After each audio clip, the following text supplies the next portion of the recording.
Jadi warid itu hal rohani, keadaan rohani, anugerah rohani yang Allah berikan kepada orang yang berwirid. Bagi orang awam, beramal dulu baru dapat wirid. Jadi kita diberikan rasa dalam berzikir, tujuannya ini. Orang yang bisa merasakan ini, inilah yang disebut laduni. Jadi paham laduni itu apa? Kasyaf malaikat biasanya dengar zikir. Jadi antum nih kalau jalan, mungkin ada di antara kita nih, pas jalan keluar, dengar pohon zikir. Itu namanya kasyaf malaki. Ya. Makanya kita tegur kalau ada murid, lagi zikir, terus dia melihat kawannya berwajah hitam. Saya bilang itu setan yang datang. Supaya kamu tengkar dan suuzon kepada kawanmu itu.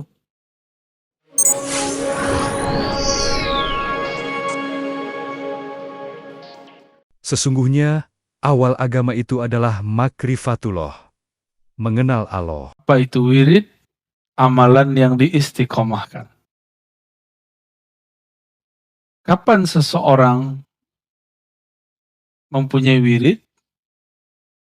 Apabila dia sudah menjadikan satu amalan menjadi amalan wajibnya di luar yang wajib.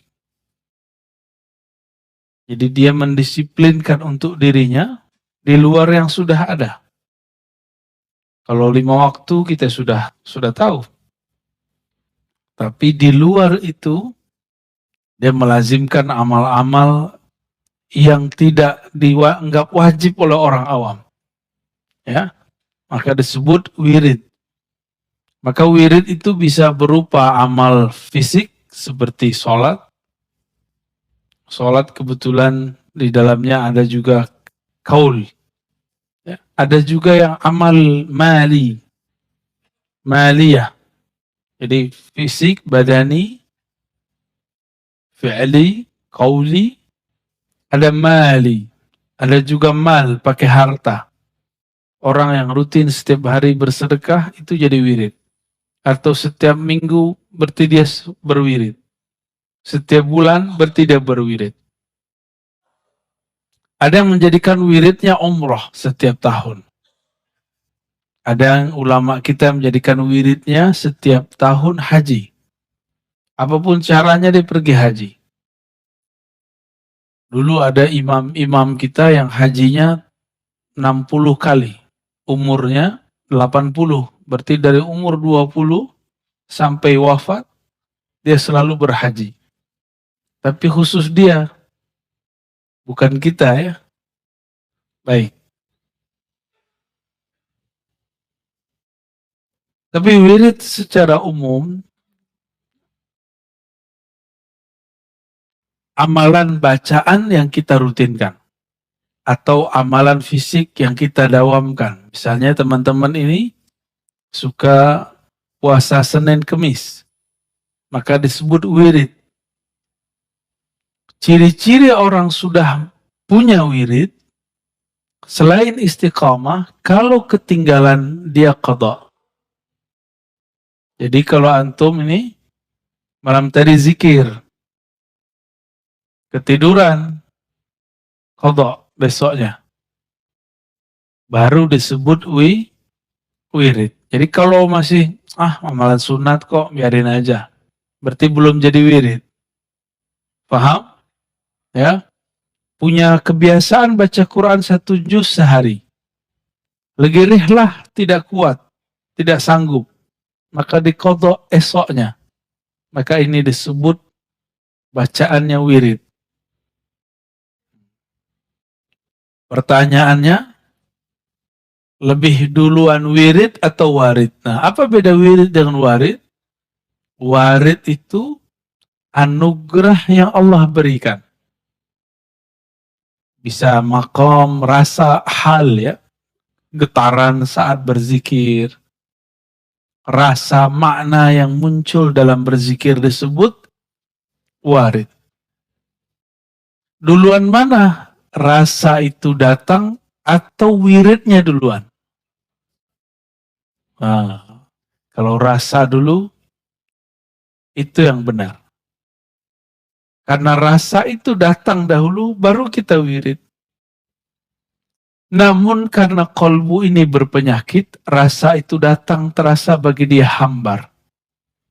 Sebagaimana orang sedang sakit, diberikan makanan terlezat, dianggap itu bikin mual. Coba orang lagi demam kasih sop daging, mual nggak deh? Mual, Pak. Orang yang bukan mempunyai kolbun salim, kolbu yang selamat, diberikan wirid, diberikan zikir, itu kolbunya nggak merasakan nikmat. Jangan-jangan kita yang begitu, ya? Kayaknya rata-rata begitu deh ya. Sholat subuhnya masih kepikiran kemana-mana soalnya. Jadi warid itu hal rohani, keadaan rohani, anugerah rohani yang Allah berikan kepada orang yang berwirid. Bagi orang awam, beramal dulu baru dapat wirid, dapat warid. Itu terbalik. Bagi ulama yang mengenal Allah, karena ada warid turunlah kita dapat berwirid. Masalahnya, tadi, kalau hati kotor, hati sakit, tidak bisa menikmati makanan hati. Ilustrasi lainnya, kalau kita masuk masjid dalam keadaan junub, berani nggak? Dalam ilmu kitab ini, kitab hati, kitab hikam, orang yang lalai kepada Allah disebut junub kolbunya. Jadi kita ini junub terus kayaknya ya. Tapi bukan pakai mandi wajib. Dia pakai tobat wajib. Jadi kolbunya dimandikan dengan taubah. Dengan istighfar kepada Allah Subhanahu wa ta'ala. Masih tegang ya? Allahumma sholli ala sayyidina. Sayanya yang masih tegang.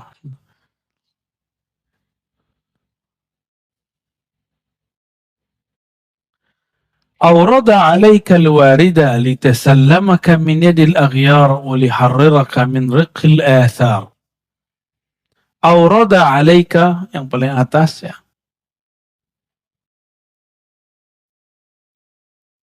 أورد عليك, Allah memberikan kepadamu warid.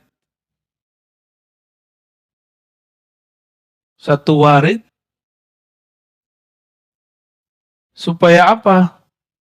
Litasallamaka min yadil aghyar. Jadi warid itu agar dia mengambilmu dari pengaruh selainnya. Jadi kita ini kadang-kadang zikir gak ada rasa. Tiba-tiba di saat hilang keinginan dapat rasa, nah, jadi zikir gak boleh nafsu. Baca Quran gak boleh nafsu, Pak. Kalau zikir punya nafsu, pengen khusyuk,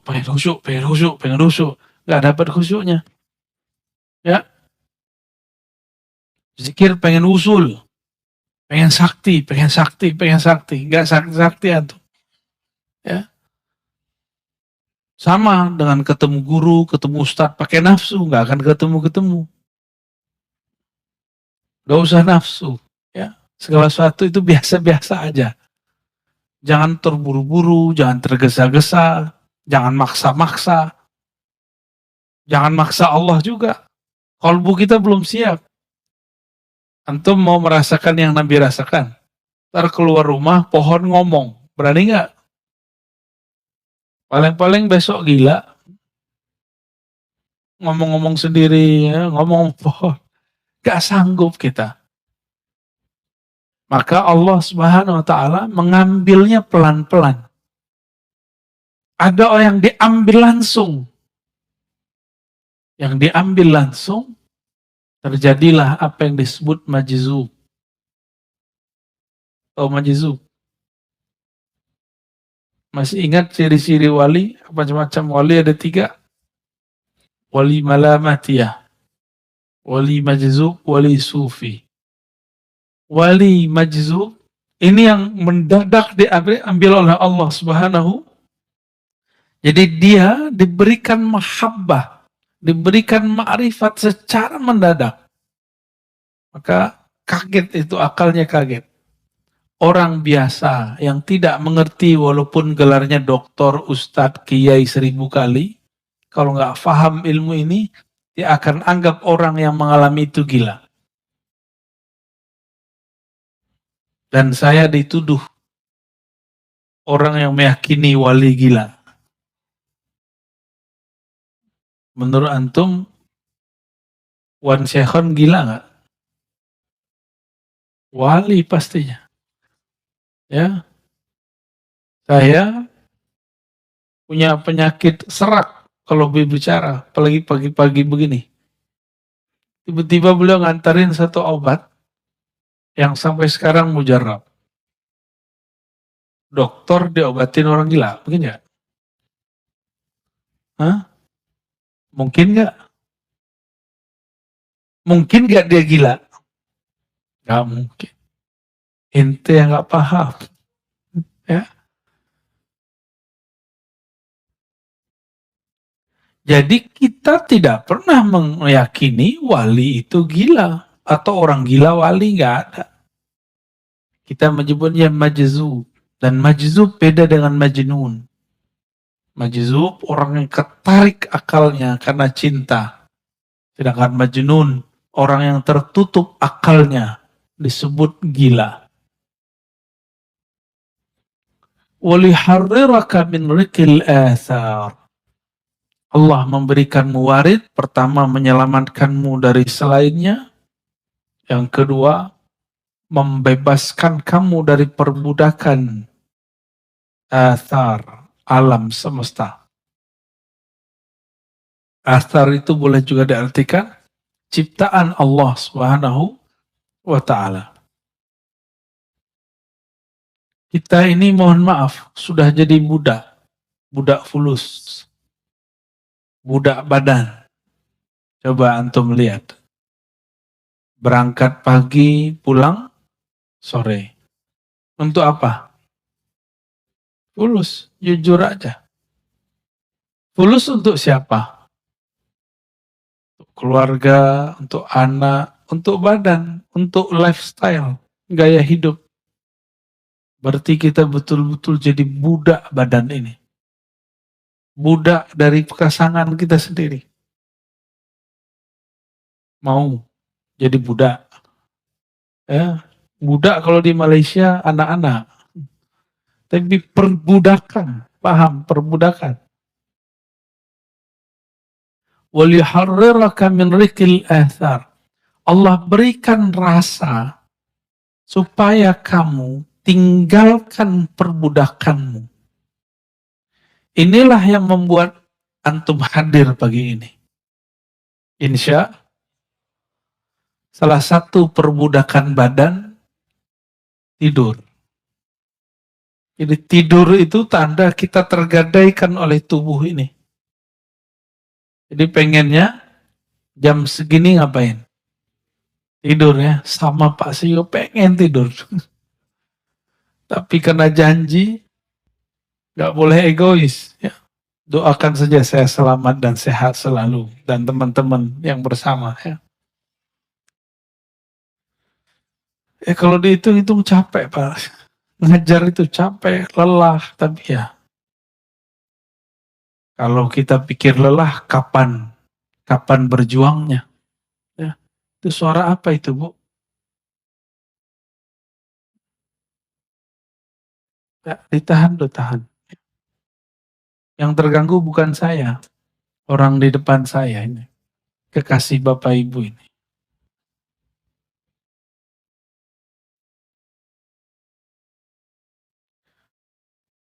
Untuk apa wirid itu? Untuk apa warid itu? Liyukhrijaka min sijni wujudika ila fada'i syuhudik. Jadi kita diberikan rasa dalam berzikir, tujuannya ini. Liyukhrijaka, untuk mengeluarkan engkau min sijin. Sijin ini penjara. Di dalam inilah namanya ruh. Qalbu ini supaya dia bergerak masuk ke dalam fuad, dia harus pakai cahaya. Cahaya apa? Cahaya ma'rifatullah. Cahaya mengenal Allah Subhanahu wa ta'ala. Saya boleh sebut ini boleh kita sebut dengan, kalau ada smartphone, ini smart apa?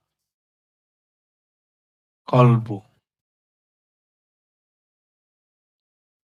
Kalau smart kolbu, di dalamnya pasti ada memori, server, ada Play Store, apa kalau Apple itu apa? App Store. Ini juga ada Kolbu Store. Bukan store, Pak. Apa yang terjadi di sana? Allah menurunkan di dalamnya rahasia-rahasia, ilmu pengetahuan. Kenapa ilmunya para ustadz mentok? Ngaji itu yang diulang-ulang. Karena ilmunya terbatas pada yang tertulis atau yang didengar. Atau pada hafalannya. Kalau dia punya smart kolbu, aktif. Ada pulsanya, ada paketnya. Kan beda paket, beda hasil, Pak. Ya. Atau dia nggak punya. Dia cuma punya jaringan wifi. Maka dia aktifkan, dia dekat kepada sumber, maka dia bisa mendownload. Orang yang bisa merasakan ini, inilah yang disebut laduni. Jadi paham laduni itu apa? Masuk.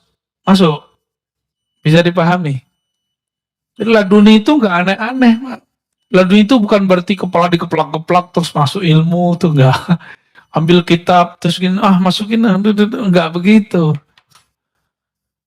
Zikir 70.000 kali dapat laduni, enggak. Laduni itu bukan orang banyak zikir, orang banyak baca. Laduni itu ketika si kolbu tahu dari mana dia menggali. Kolbu menggali dari buku,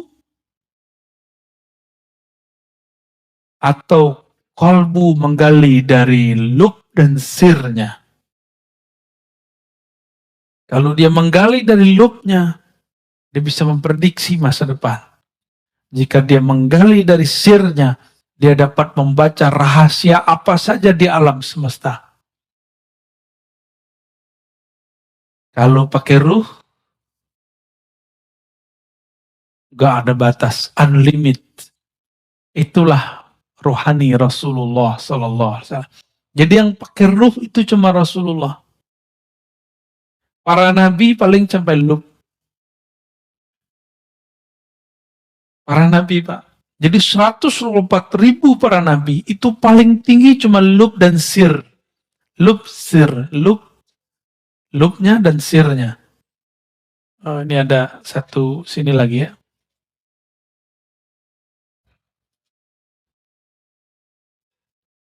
Sampai di situ para nabi. Nah, nabi yang sampai ke sir itulah 313 rasul.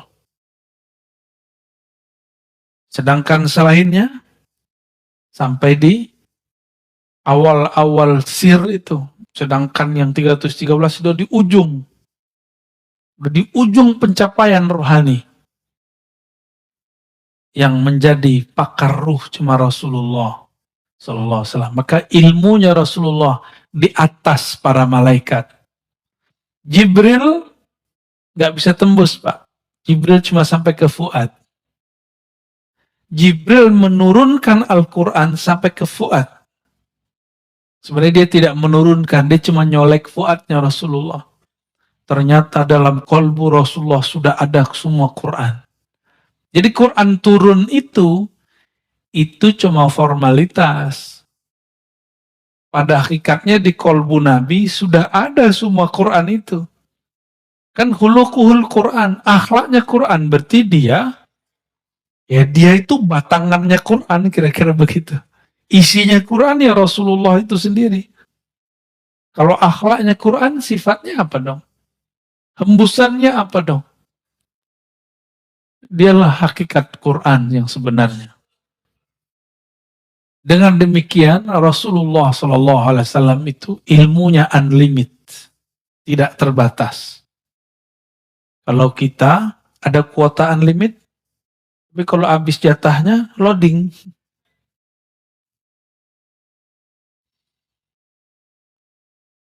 Smart kolbu inilah kolbunya para wali, kolbunya para nabi. Salatullah wassalamu alaihim. Gimana? Cukup?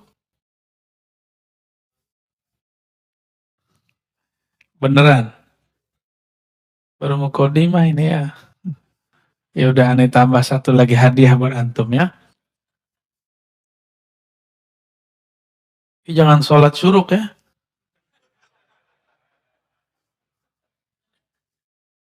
Orang lagi bagi-bagi asror, dia malah sholat syuruk. Yang paling lucu, kawan kita sholat. Saya nggak tahu dia sholat sunat atau sholat wajib. Saya lagi bahas asrar. Dalam sholat, dia dengerin ceramah saya. Ya. Beramal jangan dengan nafsu ya. Beramal itu ya dengan makrifat itu kita beramal. Kita ini kan senang sibuk, tapi hasilnya dikit. Lagi ngapain sibuk? Gaji gitu-gitu aja. Sekarang ini orang udah rebahan, gaji jalan terus. Ya, kaum rebahan. An-nuru jundul qalb. Cahaya keilmuan itu, cahaya makrifat itu jundullah, tentara Allah. Jundul qalbi, tentara qalbu. Tentara butuh komando nggak? Butuh komando. Betul. Beneran. Maka ini kolbu harus dilatih mengomandoi nur. Butuh mursyid.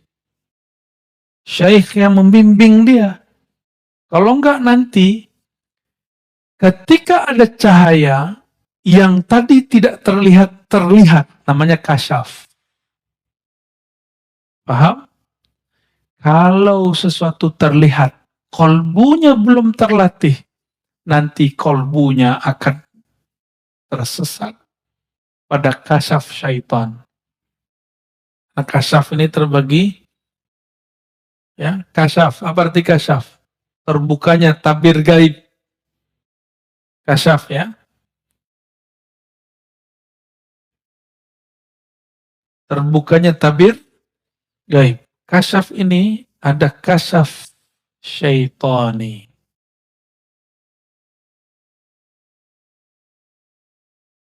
Bukan Pak Tony ya. Jangan tersinggung nanti Pak Tony. Ada kasyaf. Udah banyak ini ya. Malaki. Malaikat. Kasyaf malaikat biasanya dengar zikir. Jadi antum nih kalau jalan, mungkin ada di antara kita nih, pas jalan keluar, dengar pohon zikir. Itu namanya kasyaf malaki. Ya. Atau seakan-akan terbawa ke alam lain, lalu melihat ada sekelompok komunitas di alam yang kita tidak tahu alamnya, mereka sholat, mereka zikir. Ya, itu namanya malaki. Asik, Pak. Alam-alam begini nih asik. Termasuk yang syaitoni ini asik. Bener asik. Terus ada kasyaf akli, akal kita. Yang paling tinggi kasyaf ilahi. Apa perbedaannya antara ini, kita hapus saja ya, syaitoni dan ilahi. Perbedaannya cuma satu. Ilahi menambah seseorang ma'rifat kepada Allah, membuat dia tambah merasa hina, sedangkan kasyaf syaitani membuat dia merasa sakti, mulia, wali. Dia merasa dirinya lebih tinggi dari wali manapun. Syaitani ini biasanya dicirikan dengan melihat aib-aib orang. Makanya kita tegur kalau ada murid lagi zikir, terus dia melihat kawannya berwajah hitam. Saya bilang itu setan yang datang. Supaya kamu tengkar dan suuzon kepada kawanmu itu. Ya, jadi jangan langsung percaya. Ciri-ciri kasyaf syaitani, terbukanya aib orang lain. Dah gitu aja. Jadi kalau setiap aib, itu bukan dari Allah. Dan biasanya kalau itu dari Allah, dia berbicara aib, tapi nggak disebutkan orangnya, cuma dikasih simbol-simbol. Suatu kali saya diuji oleh Allah, harus mundur dari semua jadwal saya, karena diperintahkan guru. Lalu saya menyarankan orang hikmah kepada guru saya untuk nggak percaya kepada panitia yang di sana. Karena mereka menurut saya tidak terpercaya. Tapi saya dianggap su'ul adat. Dan saya ridho. Tapi sebelum saya meridho itu, tiba-tiba Allah kasih penglihatan. Lagi tadi, sebelum kayak kita datang ke masjid 15 menit sebelum azan. Saya zikir 15 menit, tiba-tiba Allah tunjukkan. Habis lagi zikir nih, nggak tidur. Ada orang kayak santri cium tangan guru saya, tapi lidahnya seperti ular. Tapi orang ini nggak kelihatan wajahnya siapa. Nah ini berarti dari Allah. Karena saya tidak kemudian bersuuzon kepada siapapun. Cuma kemudian mencari-cari ini siapa. Karena Allah Ta'ala yang menurunkan, maka kita katakan, ya Allah, bimbing aku di jalan. Jangan sampai menyalahkan orang yang tidak salah. Bantu menyelesaikan masalah. Ternyata betul, bertahap Allah bukakan siapa orangnya. Tanpa perlu saya ngomong. Jadi kalau kasyaf dari Allah, nggak bisa direncanakan, Pak. Penciriannya apa yang paling penting? Tidak menyebutkan aib seseorang secara jelas. Gitu ya. Nanti antum nih, zikir. Tiba-tiba ngelihat di jidat kawan kita ada noda hitam. Nah itu dari setan tuh. Ya. Itu dari syaitan. Pastikan dari setan. Karena jelas ada orang di situ. Tapi kalau kita tiba-tiba melihat ada sesuatu, orang lagi zikir, tapi kepalanya berubah, tapi kita nggak tahu siapa orangnya. Tunggu aja nanti juga ada.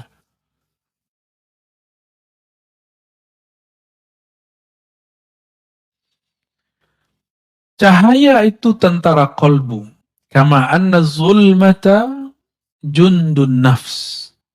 Sebagaimana kegelapan adalah tentara jiwa, diri, nafsu. Berarti ada dua tentara ya. Tentara dalam bab ini itu persis seperti tentara dalam pemahaman militer. Dia punya serangan. Itu zulmah, kegelapan ini. Dia bisa menyerang, Pak. Masuk lewat pikiran, masuk lewat telinga, masuk semua. Dan serangannya bertubi-tubi. Kalau orang berzikir dengan nafsunya, pengen jadi wali, nanti pas lagi zikir, kamu wali, kamu wali, kamu wali. فَإِذَا أَرَادَ اللَّهُ أَن يَنْصُرَ عَبْدَهُ أَمَدَّهُ بِجُنُودِ الْأَنْوَارِ. Ciri-ciri orang yang diselamatkan Allah, Allah kirim tentara cahaya, tentara ma'rifat, tentara laduni. Ciri-ciri orang itu tidak diselamatkan oleh Allah. Allah biarkan dia bergejolak, bergelimang dengan kegelapan dan selainnya. Sama-sama zikir, tapi sekarang sibuk dengan kasyaf. Sibuk dengan urusan jin. Sibuk dengan urusan-urusan yang menghalangi dia kepada Allah Subhanahu wa Ta'ala. Berarti dia sedang terjebak pada madadaz zulmi wal aghyar. Dan itu banyak Pak dari dulu. Dari dulu orang-orang yang ingin belajar zikir terhalang di bab ini. Sama-sama melihat yang gaib. Bedanya yang ini asik dengan kegaibannya, sedangkan yang pertama ini asik dengan yang maha gaib. Allah Subhanahu. Yang gaib-gaib itu asik ya. Kalau dulu anak kecil petak umpet, cari yang gak kelihatan, kan gaib juga.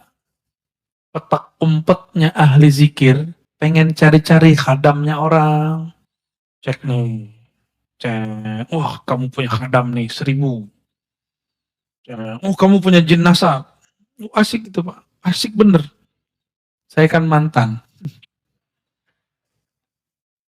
Ntar cek lagi, wah ini cincinnya ada isinya nih. Nah, kasih sini aja.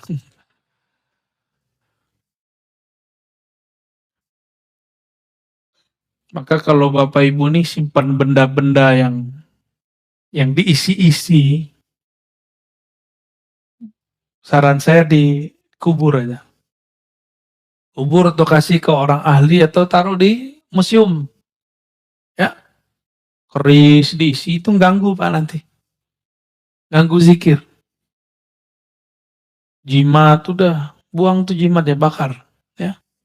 Kalau ada kalimah Allah bakar. Kalau cuma benda-benda udah taruh aja. Bergantunglah kepada yang maha abadi. Jangan bergantung lagi kepada yang tidak abadi. Tawakkalu 'alal hayyil ladzi la yamut. Kalau engkau hendak bergantung bertawakal, bertawakallah kepada yang hidup tidak pernah mati. Bertawakal berserah kepada guru-guru bakal mati. Sudah berapa banyak murid-murid jamaah, murid tarekat, murid zikir, kelimpungan sekarang gurunya mati. Wafat syekhnya. Jangan bergantung sama guru. Apa kurang cukup pelajaran dari Sayyidina Umar? Saking cintanya, lagi mabuk cinta sama Rasul Shallallahu Alaihi Wasallam, tahu-tahu Rasulullah meninggalkannya. Kata beliau, siapa yang mengatakan Muhammad mati, aku matikan dia. Umar, Pak. Itu terjadi Pak di banyak komunitas zikir. Guru itu berjasa menjadi pintu. Kalau udah masuk, sudah bersama yang di dalam pintu. Jangan usah dibawa-bawa pintunya. Ya. Paham maksud saya? Sayyidina Ali mengatakan, Ana madinatul ilm, wa aliyun babuha. Nabi Muhammad SAW menyebut Sayyidina Ali, aku kota ilmu, Ali pintunya. Itu hadis mutawatir, didhaifkan oleh kelompok pembenci Ahlul Bait. Ahlus Sunnah cinta sahabat, cinta Ahlul Bait. Kita respect kepada dua golongan ini. Jadi ciri-ciri Ahlus Sunnah yang sebenarnya cinta ulama, sahabat, cinta Ahlul Bait. Cinta Ahlul Bait bukan berarti membenarkan semua kata-kata Ahlul Bait. Ini kan ada Sayyid, ya, ada Habib paling 1-2 orang. Ya dia sama kayak kita, tanya aja sama dia. Gak ngaji dia jadi orang jahil. Gak sholat dia jadi fasik. Ya, sama. Bahkan dosanya lebih besar dari kita. Karena di dalamnya ada darah Rasulullah Sallallahu Alaihi Wasallam. Emang enak jadi Habib. Ya, kawan-kawan mau jadi Habib, atau Habib palsu, Habib PA atau ya, emang kalau udah pakai gamis jadi Habib, pakai jenggot ngomong tabarakallah, masya Allah, enggak jadi Habib. Habib itu nasab dari Rasulullah SAW dan itu anugerah. Karena ada satu prestasi di alam sana dulu dia buat oleh ruhnya, maka dilahirkan sebagai Habib. Habib aja kadang nggak tahu Pak prestasi dia. Apa yang dia buat dulu di sana. Baik. Semoga Allah memberikan kita tentara-tentara kolbu dan diberikan kemampuan untuk mengomandoi tentara-tentara itu. Jangan sampai cahaya sudah masuk, tapi kolbu belum siap untuk merawatnya. Maka rawatlah kolbu, bergurulah kepada ahli kolbu. Fas'alu ahli dzikri in kuntum la ta'lamun. Tanya kepada ahlinya jika engkau tidak tahu. Jika tidak tahu fikih, tanya ke ahli fikih. Jangan tanya ke sufi. Jika tidak tahu tasawuf, tanya ke ahli tasawuf. Jangan tanya ke salafi. Jika nggak mengerti tentang dakwah, jangan tanya kepada ustadz yang cuma ustadz yang malas gerak, apa namanya, mager. Ada ustadz mager, Pak, dia di rumah aja ya, nggak apa-apa juga sih.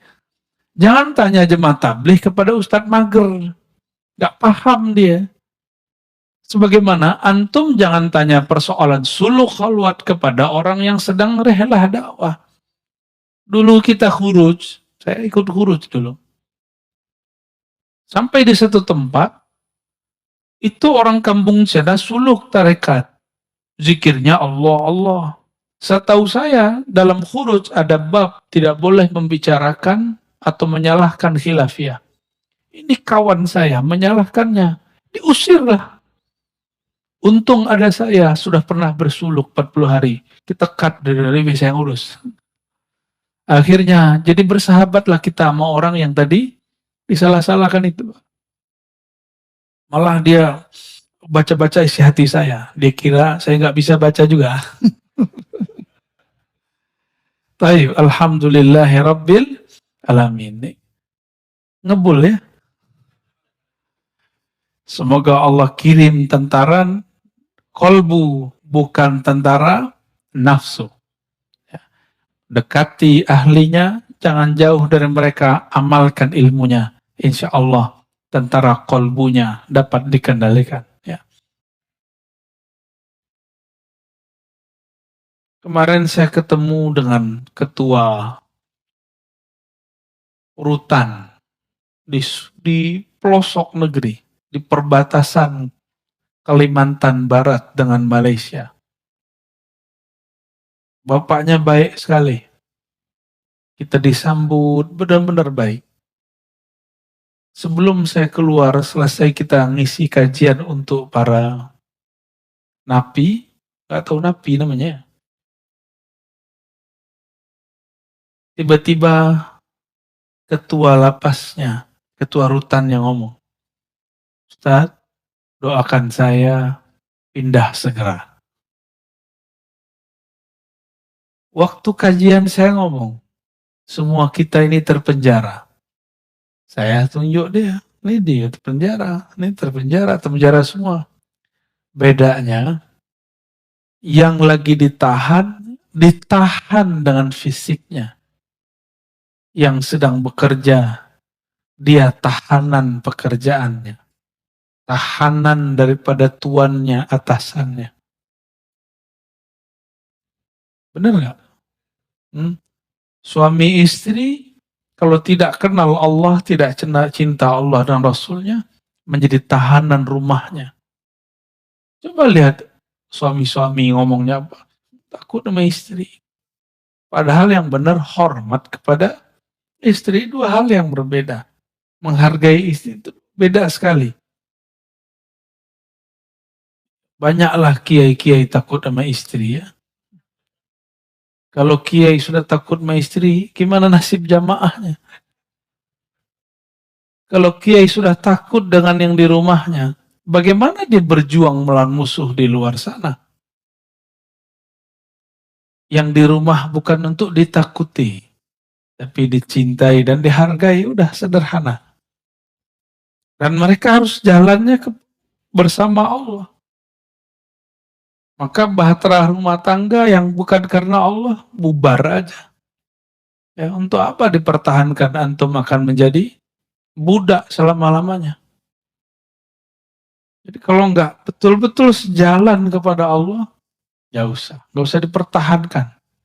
Satu mau kemana, satu mau kemana. Tapi saya yakin orang yang jatuh cinta, jika berbicara dengan cinta, dia mudah dibawa kepada Allah Subhanahu wa Ta'ala. Maka di rumah jangan keras-keras Pak ya. Mentang-mentang udah ngaji hikam terus kamu harus berwirid. Jangan begitu, biasa aja. Ya. Dalam ilmu keruhanian, kita tidak boleh memaksa seseorang yang di luar dirinya. Maka wiridnya murid seorang santri itu ngaji.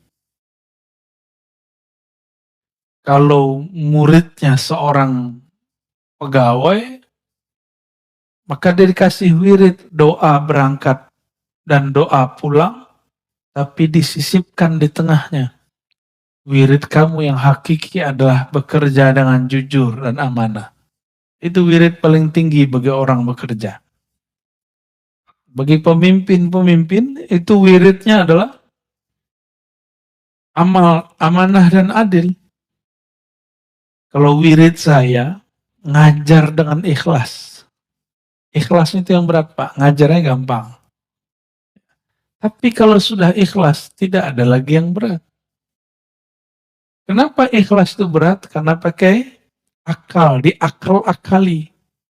Tapi kalau sudah dengan rohani, maka tiada hambatan. Bapak Ibu ini kan sudah bekerja, itu dengan hatinya. Maka tahu-tahu sudah 10 tahun bekerja ya. Tahu-tahu udah 15 tahun bekerja. Tahu-tahu udah beruban, tahu-tahu udah jadi kakek nenek. Bener.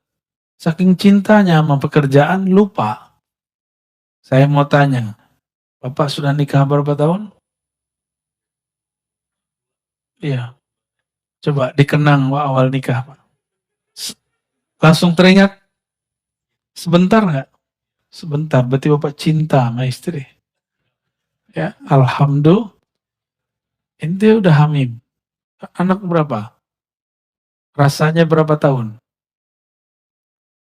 Ya, rasanya nikah udah berapa lama? Bentar. Berarti dia cinta sama bininya kan? Bapak buka tuh bajunya ada tatonya tuh. Ini galak-galak begitu ternyata hatinya lembut ya. Dan kadang yang keras itu orang berserban kayak berkopiah kayak saya nih. Dia kan berserbannya belakangan ya. Kadang-kadang orang beragama, taat itu lebih keras, lebih kaku daripada orang-orang yang tubuhnya sudah bermaksiat, sudah bertato. Lebih gampang tersentuh kadang. Karena orang taat nih, sok taat.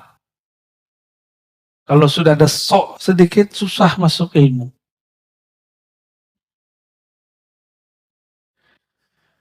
Allah berikan warid, rasa nikmat berzikir, kecanduan ngaji, itu warid.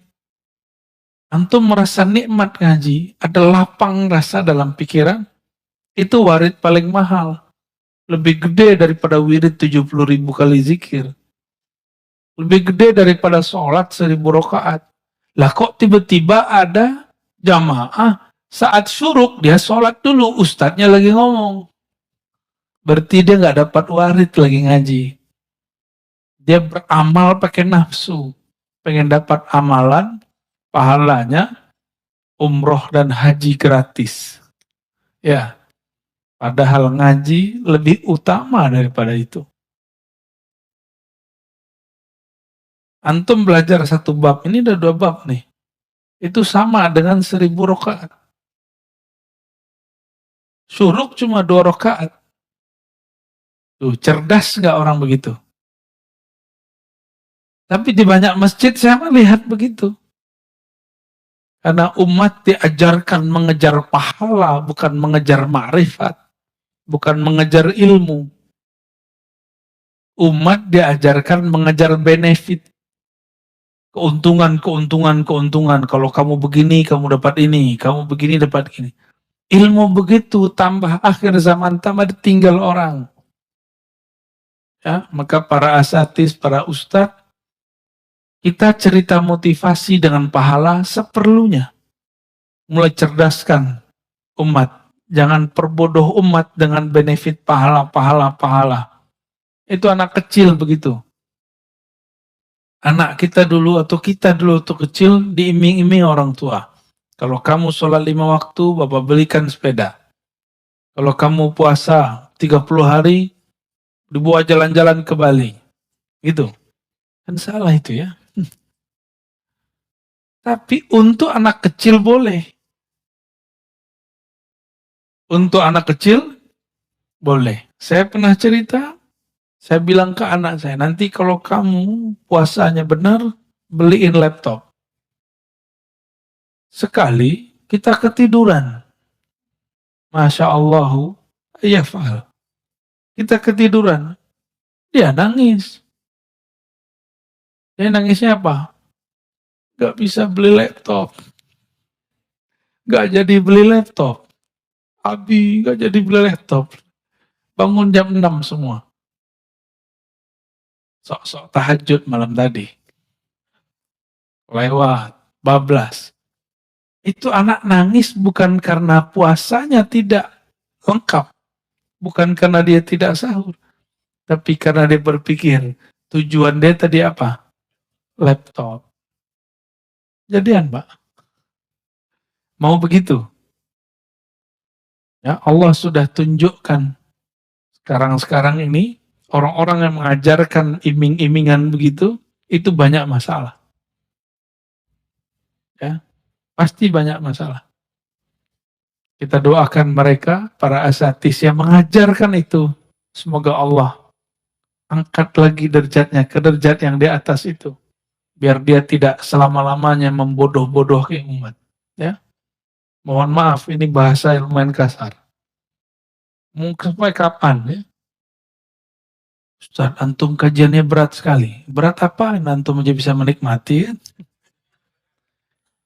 Berat tapi jelas nggak apa-apa daripada udah ringan menyesatkan. Sijni wujudika, penjara wujudmu. Wujud ini yang pertama wujud badan. Apa kata kawan? Oh, nggak kuat, kayak ente nggak kuat. Jadi dia membawakan ke badannya, bukan kepada ruhaninya. Jadi dia lihat ada orang kuat semangat, orang ini betul-betul mujahadahnya tinggi. Mungkin, nggak mungkin kita nggak sanggup kayak dia. Berarti dia masih punya penjara wujud badannya. Ada juga yang penjara akal. Penjara akal. Nggak masuk akal. Yang paling lucu, ngomong kayak ilmiah, tapi salah bahasa. Nggak logis. Saya tanya, masuk nggak logis apa? Nggak masuk akal. Nggak masuk akal beda dengan nggak logis. Tahu bedanya? Apa bedanya, Pak? Jangan-jangan selama ini kita ngomong, kita nggak paham apa yang kita omongi. Apa beda akal dengan logis? Ada beda nggak? Nah, Logis. Logis itu dari kata logos.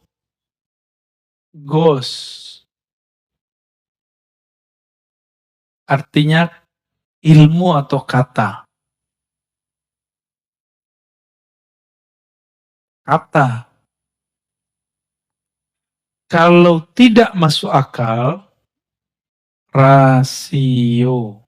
Nggak masuk akal berarti nggak rasional. Irasional. Beda nggak? Nggak logis, berarti struktur katanya yang masalah. Kalau nggak masuk akal, berarti akal nggak sanggup mencernanya. Bisa bedain? Api tidak membakar Nabi Ibrahim. Itu masuk ke mana? Irasional. Beneran. Akal antum berarti kecil. Hah? Berarti di Quran ada yang nggak masuk akal dong. Nggak masuk akal atau akal antum nggak sanggup? Kalah sama orang Banten nih. Di Banten biasa aja orang ini badannya pakai api nggak kebakar. Masa Nabi Ibrahim aja ente nggak bisa paham? Ya? Berarti rasionya yang kurang terlatih. Ya, rasio itu yang kita sebut akal. Akalnya kurang cerdas itu aja. Ya mohon maaf ya. Semua di Quran masuk akal nggak? Seharusnya. Terus ketika saya turunkan satu-satu tadi, Nabi Ibrahim tidak terbakar. Terus nggak masuk akal? Justru itulah akal yang sebenarnya. Akal yang Allah mau itu akal yang sanggup memahami api tidak membakar itu gimana caranya. Gimana? Mulai ngebul. Jadi jangan sembarangan ngomong nggak logis. Ya. Nggak logis itu nggak sesuai dengan struktur kata-kata atau ilmu. Ini istilahnya orang hukum. Orang hukum tuh ngomong, argumen Anda tidak logis. Baru pas. Ya. Coba, kan ada persidangan nih tiap minggu yang masuk ke YouTube, hasil-hasilnya. Lalu banyak komentator-komentatornya. Itu mereka berbicara di bab logis. Nah, seorang hakim itu membaca kelogisan seseorang. Walaupun dia benar, nggak logis salah. Walaupun dia salah, kalau dia bisa melogiskan, dia benar. Nabi sendiri yang ngomong. Jadi kata Nabi, aku ini cuma manusia. Kalau kalian bawa sesuatu dengan hujah yang logis, aku pasti percaya. Aku menangkan di pengadilan. Itu Nabi yang ngomong. Maka banyak kasus dari zaman Rasulullah, karena orangnya tidak bisa membawa hujah, dia gagal di pengadilan. Bukan berarti pengadilannya nggak adil. Pengadilannya adil secara logis. Tapi mungkin nggak adil secara perasaan. Gitu. Ya. Jadi versi orang awam itu beda. Keadilan dengan versi ahli hukum. Itu berbeda, Pak. Jadi jangan-jangan selama ini kita bilang nggak adil itu versi kejahilan kita. Ya. Di zaman Rasul kejadian kok. Memang Nabi nggak kasyaf, Nabi kasyaf. Jangankan Nabi, Imam Abu Ishaq Asy-Syirazi habis memutus, ada dua orang datang saling tuduh-menuduh masalah maling. Kalahlah orang kedua, padahal dia tidak salah. Besok bakal dipotong tangannya. Subuh-subuh seperti ini, tar siang mau dipotong. Imam Abu Ishaq Asy-Syirazi mimpi bertemu Rasulullah SAW. Apa kata Rasulullah SAW? Wahai Abu Ishaq, akhta'ta, kamu salah. Sebenarnya yang maling yang pertama, yang kedua tidak dapat bawa hujah. Bangun tidur, beliau tidak merevisi hasil keputusannya. Karena secara bukti yang dapat bawa bukti siapa? Karena kalau ilmu itu, pengadilan itu pakai perasaan, hancur Pak pengadilan. Jadi di pengadilan itu pakai bukti. Meskipun antum ini benar, nggak bisa bawa bukti, lewat. Gak usah begitu, orang menikah aja begitu. Kawan kita tiba-tiba dicerai sama suaminya. Padahal dia nggak pernah ikut pengadilan. Ternyata itu si suaminya bisa merekayasa pakai orang dibayar seakan-akan udah selesai, tahu-tahu surat udah turun. Bisa begitu Pak. Jadi hakim cuma baca indikator yang datang kepada dia. Tapi kan orang komentar sekarang di luar ilmunya. Seakan-akan dia menguasai semua ilmu. Jadi beda logis dengan masuk akal, beda ya. Penjara akal, penjara ketika akalnya masih belum dicerahkan, diberi cahaya oleh cahaya ilmu Allah Subhanahu wa ta'ala. Maka akalnya akan menghambat. Gak masuk akal nih. Masa bisa begitu? Masa bisa Isra Mi'raj sampai ke langit? Nah, itu penjara akal tuh. Kita punya seorang guru dulu, dia nggak punya kerjaan, Pak. Menurut kasat mata. Tapi dia ngajar. Kita lupa ngajar itu juga pekerjaan.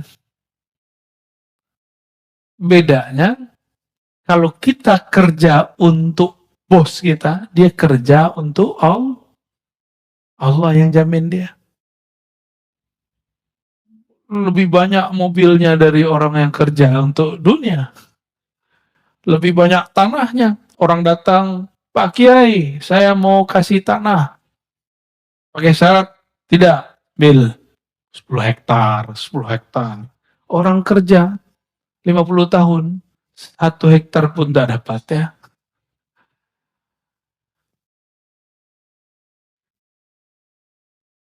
Gimana, masuk akal nggak? Masuk. Berarti akalnya sudah mulai oke ya. Udah mulai connect. Ketemu dengan orang mati, mungkin ya? Orang mati itu yang mati apanya? Oke. Antum udah cerdas. Terus yang masih hidup apa? Ruhnya. Maka kalau saya mau ketemu dengan ruh orang mati, tubuh ini harus dianggap mati, dikondisikan mati. Baru ruhnya bisa ketemu dengan ruh orang mati. Itulah yang terjadi pada baginda Rasul Sallallahu Alaihi Wasallam. Ketika beliau mengatakan Ra'aitu Musa yusolli fi qabri. Aku melihat Sayyidina Isa sholat di dalam kuburnya. Bukan di atas kubur, di dalam kubur. Lebih canggih lagi tuh. Beliau ketika sampai di Al-Masjid Al-Maqdis, Baitul Maqdis, melihat 124.000 para nabi dan rasul sholat di belakangnya. Itulah, ini asrar, rahasia. Bahwa semua para nabi kemudian menjadi umat Nabi Muhammad Sallallahu Alaihi Wasallam. Jadi makmumnya beliau semua. Maka wajar beliau mengatakan, itu Nabi Ibrahim pun butuh syafaatku baru bisa masuk surga. Apalagi kalian, ya, sok-sokan baru tahajud berapa tahun, ya. Baru ngaji sunnah bid'ah kemarin sore, udah bisa ngancem-ngancem ustadz, ya. Saya bersaksi di akhirat, Anda ini sesat. Emang ente sempat jadi saksi? Berarti dia nggak mengenal akhir zaman, akhirat. Jadi ada namanya al-ilmu bi akhir zaman atau bil akhirah. Ilmu mengenai akhir zaman dan akhirat. Bahwa di akhirat itu nanti orang nggak akan sempat memikirkan orang lain. Hanya Rasulullah lah yang sempat memikirkan selain dirinya. Dan para pewaris Rasulullah Sallallahu Alaihi Wasallam. Orang yang di dunia ini memikirkan umat, nanti dia di sana akan dekat dengan Rasulullah Sallallahu Alaihi Wasallam. Tapi orang yang sekarang di dunia ini, dia memikirkan dirinya sendiri, dia jauh dari Rasulullah Sallallahu Alaihi Wasallam.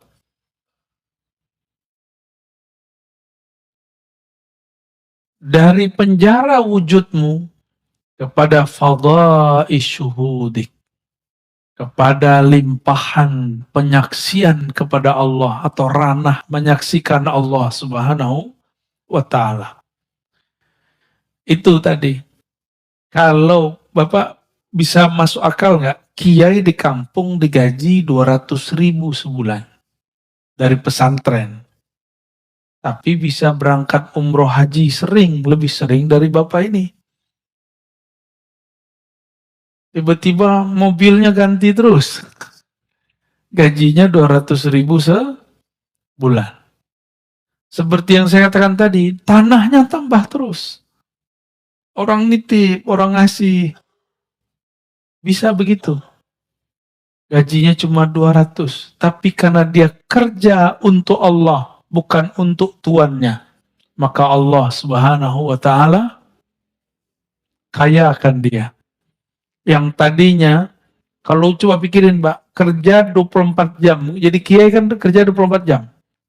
Baru mau tidur, tiba-tiba gedor-gedor. Pak Kiai, sekarat. Tolong ditalkin.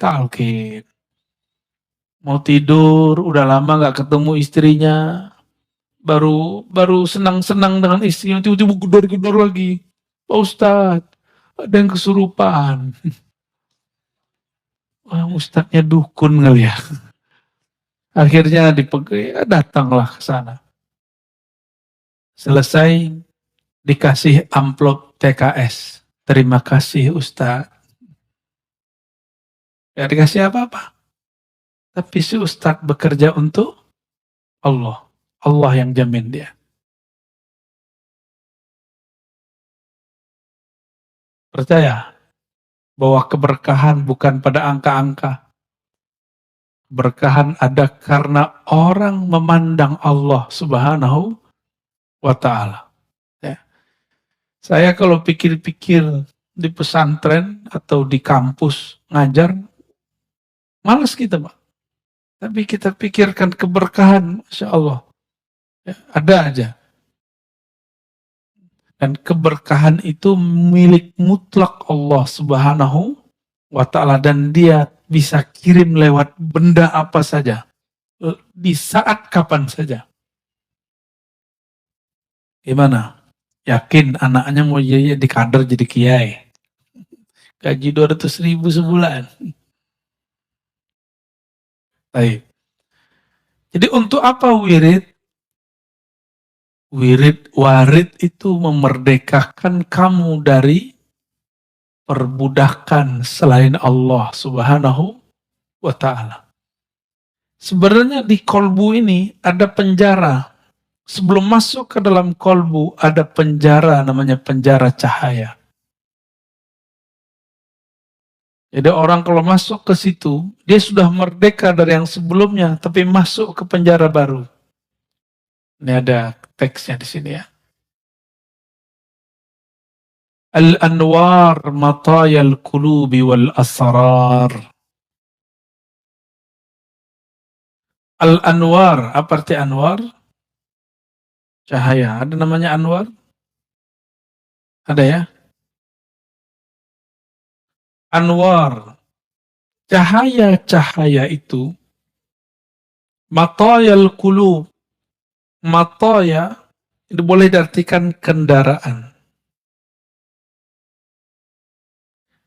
Cahaya itu adalah kendaraan untuk kolbu dan sir. Ini kolbu, ini sir, ya. Apa arti sir? Jadi kolbu kita itu ada lapisan-lapisannya. Lapisan terdalam sebelum masuk ke ranah ruh namanya sir. Ya.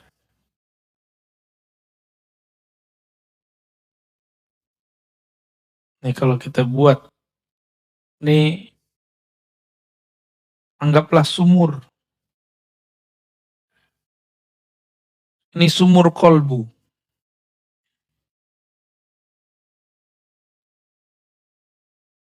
Kalau kita lihat ke dalam sumur, terlihat seperti ini, tambah dalam. Nah ini kolbu. Ada lagi ke dalam, terus ke dalam. Ya. Yang ini disebut dengan fuad. Fuad itu tempat memutuskan apa saja. Lalu di dalamnya lagi disebut lub. Lub itu inti dari kolbu. Otaknya otak itu dia. Jadi semua kecerdasan kita ada di lub. Orang yang berpikir dengan lubnya, dia akan mampu membaca 10 tahun ke depan. 5 tahun ke depan. Ini kawan-kawan saya, sebelum pandemi, sebelum ada demam online, dia sudah belajar online dan diejek banyak orang. Tapi dia berpikir tenang dengan lubnya. Dagang sama, yang berbeda cara dagangnya. Benar nggak? Dulu dagang nggak? Saya pernah bercerita di sini, di akhir zaman, pasar di mana-mana, tapi sepi. Coba lihat, ruko ada di mana-mana, sepi. Ini zamannya, Pak. Dulu saya pikirkan, pasar sepi, nggak ada transaksi. Ternyata Nabi hanya sanggup membahasakan ke masyarakat Arab saat itu, akhir zaman, pasar-pasar luas di mana-mana, tapi sepi. Maksudnya, orang cukup pakai handphone, smartphone. Itu zaman Nabi Yusuf aja nggak ada itu, Pak. Nabi Sulaiman bisa terbang kemana-mana, itu iri dengan zaman ini. Kalau perlu dia hidup jadi umat Nabi Muhammad SAW. Ya, gimana? Mau jadi umat terdahulu? Saya nggak mau, Pak. Saya bangga jadi umat akhir zaman. Alhamdulillahirabbil alamin. Imam Abu Hanifah berfatwa banyak hal dan itu berlakunya baru sekarang. Zakat fitrah boleh dengan yang senilai, boleh dengan fulus, boleh dengan yang senilai. Misalnya kita pakai pencet-pencet jadi nggak? Ya, mohon maaf nih para kiai yang sangat setia dengan mazhabnya, mazhab jadulnya. Saya ini juga bermazhab Syafi'i, tapi Syafi'i usuli, bukan Syafi'i furu'i. Syafi'i manhaj, bukan Syafi'i qauli. Apa bedanya? Syafi'i manhaji, kita meminjam manhajnya Imam Syafi'i, kita pakai. Bisa jadi beda hasil qaulnya. Kita ambil teorinya, tapi beda datanya. Data beliau kan zaman dulu, data kita sekarang beda. Teorinya boleh sama. Apa nanti perbedaannya? Coba lihat, ribet nggak? Mohon maaf ya. Kita datang ke kiai, ke ustadz atau panitia zakat, beli beras. Beli beras, Pak Kiai, Pak Ustadz, saya mau zakat, belilah. Terus serahin lagi, saya mau zakat. Ribet nggak? Hari begini masih begitu. Itu beras paling 2 cuma 3 diputar-putar. Intinya pakai duit toh. Tapi begitulah ulama ahli fikih menjaga keorisinalitas pemikiran mereka. Cuma saya nggak sepakat kalau harus saklek. Sekarang zaman orang lagi di mobil, lagi di pesawat, di mana bisa pencet-pencet jadi. Lalu kenapa kita harus mempersulit? Maka jika ada waktu, lakukan itu. Lakukan, anterin beras. Jika tidak ada waktu, kita ambil yang baru ini. Jadi nggak boleh saklek juga, nggak boleh juga menghina yang lama. Ya, yang lama kita pertahankan jika memungkinkan. Jika tidak, kita terima yang baru. Itu orang punya loop.